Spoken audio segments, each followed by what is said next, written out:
Alors mes très chers amis, bonjour, un petit coucou. Alors vous voyez le beau petit bois de chauffage. Alors surtout quand vous récupérez dans vos bûches, je ne sais pas si vous avez remarqué, eh ben les guêpes ne dorment pas en groupe. Et je peux vous le prouver. Regardez ce qu'on retrouve dans les bûches. Alors, elle est en train de dormir.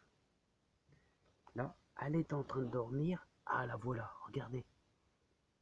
Alors ils s'agglutinent à l'intérieur des bûches. Faut faire très attention et vous mettez ça à la maison, puis d'un seul coup, vous avez un vol de guêpes, enfin, une par-ci par-là. C'est incroyable, hein. Alors les amis, on m'avait posé la question, il y a quelqu'un qui m'a posé la question, comment est-ce qu'on reconnaît les branches de 2 ans? Eh bien les branches de 2 ans, voire plus, ce sont bien sûr toujours les plus grosses branches, hein. Voilà, et on renouvelle au niveau des groseilliers comme des cassissiers, on fait un petit peu de lumière à l'intérieur. Et c'est les plus grosses branches, donc on donne un peu de lumière, on apporte de la lumière, c'est important pour la fructification, hein. Donc ce sont les grosses branches, et on voit il y a un changement de couleur. Là, ce sont des branches de 2 ans, hein. Voilà, donc là, vous voyez, hein. Donc on aère bien ces groseilliers. Ensuite, les amis, j'ai eu une question super intéressante. D'ailleurs, c'est toujours des questions super intéressantes, les amis, hein. On a beaucoup de douceur aujourd'hui. Il fait bon, regardez, pas de bonnet, rien, c'est super, hein. Alors, on m'a posé pourquoi pas faire son compost dans un bidon. Eh bien, dans un bidon, moi, je préfère pas trop. Pourquoi? Parce que là, vous êtes en contact avec le sol. Et donc, vous avez tous les vers de terre et tous les autres, je ne sais pas si on peut dire insectes ou micro-organismes qui vont permettre la décomposition de nos végétaux et ainsi apporter un engrais hyper naturel, c'est-à-dire notre compost. Voilà, donc comme faisaient les anciens, c'est-à-dire on est au contact avec le sol et toujours bien sûr à l'extérieur. Pourquoi à l'extérieur? Parce qu'il pleut, il neige, il vente dessus et l'humidité est hyper importante pour le compost, hein. Voilà.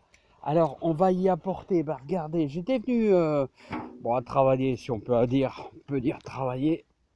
J'étais venu apporter, vous voyez, mon petit chaudron que j'ai depuis des années. Et là, c'est bien sûr la potasse que je vais pouvoir disséminer à l'intérieur de la serre. Alors la potasse, comme je dis toujours, apporte le goût à vos légumes. Le goût est... Ça renforce l'immunité des plantes, ça donne de la vigueur, hein. Hein, c'est pas au niveau de la croissance, mais ça renforce vos plantes, un peu, vos plantes, vos légumes, quoi, hein, en général. Donc la potasse, tandis que l'azote, là, l'azote apporté par le compost ou alors les orties. C'est pour ça d'ailleurs qu'on fait des orties. Des orties, il y a beaucoup d'azote, ça donne un bon coup de fouet. On dit toujours les orties, ça donne un coup de fouet, hein. Et ça, l'azote, ça vous donne une croissance. Mais alors, vous allez avoir des grosses tiges, des grosses branches grâce à l'azote, avec les orties qu'on fait macérer, hein. Là, c'est la potasse. Ça donne donc du goût à vos légumes, hein.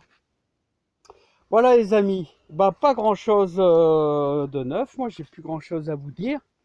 On est le 24 décembre, vous voyez, on fait toujours un petit tour dans le jardin, parce que dans le jardin, bah on adore ça, c'est magnifique. Regardez les champs, regardez le blé, donc c'est impec, hein. Il pleut pas mal, bah il faut de l'eau, hein. Alors c'est super bon pour notre décomposition de, de, notre, de notre compost, hein. Vous voyez, il y a des tas de petites larves. Alors vous voyez ces petites larves blanches là, je ne sais pas si vous les voyez bien, ces petites larves blanches. bah, ça a des bons côtés et ça a des mauvais côtés. Regardez, on en voit une là. Le mauvais côté, c'est que ces petites larves blanches là, eh ben, si vous mettez trop de fumier comme ça, enfin de fumier, de compost comme ça, quand vous allez semer de la salade, eh ben, ce sont vraiment de ravageurs, hein, des ravageurs. Alors les toutes petites plantules de salade, eh ben, ils vont se mettre à 3-4 et ils vont manger le pied et il y a de la perte. C'est pour ça que le compost, il ne faut pas non plus exagérer dans son jardin, parce que quand vous allez faire un semis de salade, bah, vous allez avoir un peu de perte. Voilà, hein. Il y a toujours du pour et du contre dans le compost, hein. C'est toujours, il faut y aller, mais avec modération, donc on essaye de gérer au mieux, hein. Voilà, ouais, on m'avait encore posé une question, ouais, il faudrait que je fasse encore un petit truc.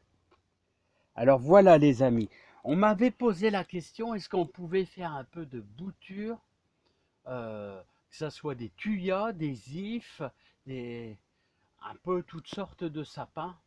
Mais attention, les sapins bleutés, là, vous savez, perdent leur bleu quand on les bouture, hein. Ça, j'avais appris ça en horticulture. C'est un phénomène bien connu. Le bleu s'en va. Et ça, c'est... Bon, il y a peut-être des variétés, enfin, des sortes de sapins qui n'ont pas ce phénomène-là, mais je ne connais pas, hein, mais c'est ce qu'on m'avait dit en horticulture. Alors, comment faire? Bah, vous voyez, regardez ici. Je vous ai fait une belle bouture à talons qui fait à peu près allez, 20 cm de long. Alors, regardez, on arrache tout bonnement une extrémité de branche là et la placez carrément là dans une bonne terre et c'est le moment là. Donc voilà la fameuse bouture à talons. Donc j'espère que je vais aider ce monsieur ou cette dame, je sais plus, à faire des boutures.